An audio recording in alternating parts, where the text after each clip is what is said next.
కొంగ జపం అనే కథ ఈరోజు మనం చెప్పుకుందాం. ఒక పెద్ద సరస్సు ఒడ్డున వయసు మళ్ళిన ఒక కొంగ నివసిస్తుండేది. దానికి వయసు మీద పడడం వలన చేపలను వేటాడడం కష్టంగా మారింది. అయితే దానికి తెలివి మరియు కపట బుద్ధి ఉన్నాయి. ఒకరోజు అది సరస్సులో ఉన్న చేపలు, కప్పలు, ఇతర చిన్న జీవులను చూసి ఒక ఉపాయం పన్నింది. అది దుఃఖం నటిస్తూ ఒక కాలు మీద నిలబడి ఉండిపోయింది. కొన్ని రోజులు గమనిస్తున్నాయి కప్పలు, చేపలు.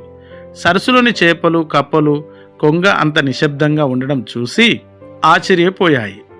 ఒక పీత కొంగ దగ్గరకు వచ్చి, కొంగమామ, ఏమిటి అంత విచారంగా నిలబడి ఉన్నావు? ఎప్పుడు వేటపై ఉండే నువ్వు ఈరోజు ఇలా ఉన్నావు అని అడిగింది. కొంగ కన్నీళ్లు రాలుస్తూ, పిల్లలారా, నేను ఇంకా వేటాడలేను. నాకు ఈ మధ్య ఒక జ్యోతిష్కుడు కనబడ్డాడు. అతను చెప్పిన దాని ప్రకారం త్వరలోనే ఈ సరస్సు ఎండిపోతుంది.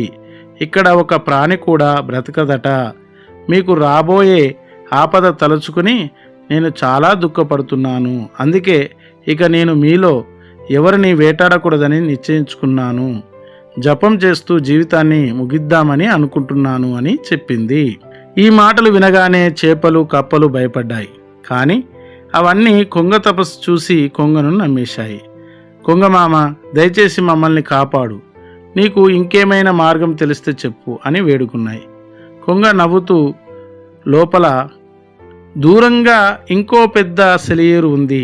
దానికి నీరు ఎప్పటికీ ఎండిపోదు. నేను ముసలివాడిని అయినప్పటికీ రోజుకు 10-15 మందిని నా వీపు మీద ఎక్కించుకొని మిమ్మల్ని సురక్షితంగా అక్కడికి చేర్చగలను. మీ ప్రాణాలు కాపాడుతాను అని చెప్పింది. చేపలు, కప్పలు సంతోషించి కొంగను నమ్మాయి. కొంగ రోజుకు కొద్ది చేపలను తన వీపు మీద ఎక్కించుకొని సరస్సుకు కొంత దూరంలో ఉన్న ఒక పెద్ద బండరాయి వద్దకు తీసుకువెళ్ళేది. అక్కడ వాటిని తిని మళ్ళీ సరస్సుకు వచ్చి, నేను మిమ్మల్ని సురక్షితంగా సెలయేరులో వదిలి వచ్చాను అని అబద్ధం చెప్పేది. కొంతకాలం తర్వాత పీత వంతు వచ్చింది. పీత కొంగ వీపుపై కూర్చుంది. కొంగ ఎప్పటిలాగే పీతను తీసుకొని బండరాయి వద్దకు వెళ్ళింది. అక్కడ బండరాయి చుట్టూ ఉన్న చేపల ఎముకల కుప్పను పీత చూసింది. వెంటనే పీతకు విషయం అర్థమైంది. కొంగ తన మోసాన్ని, కపట జపాన్ని నమ్మి అన్ని ప్రాణులను చంపి తింటుందని గ్రహించింది. కొంగ పీతతో, ఇదిగో ఇదే ఆ ప్రదేశం, నువ్వు ఇక్కడే చచ్చిపోవాలి అంది.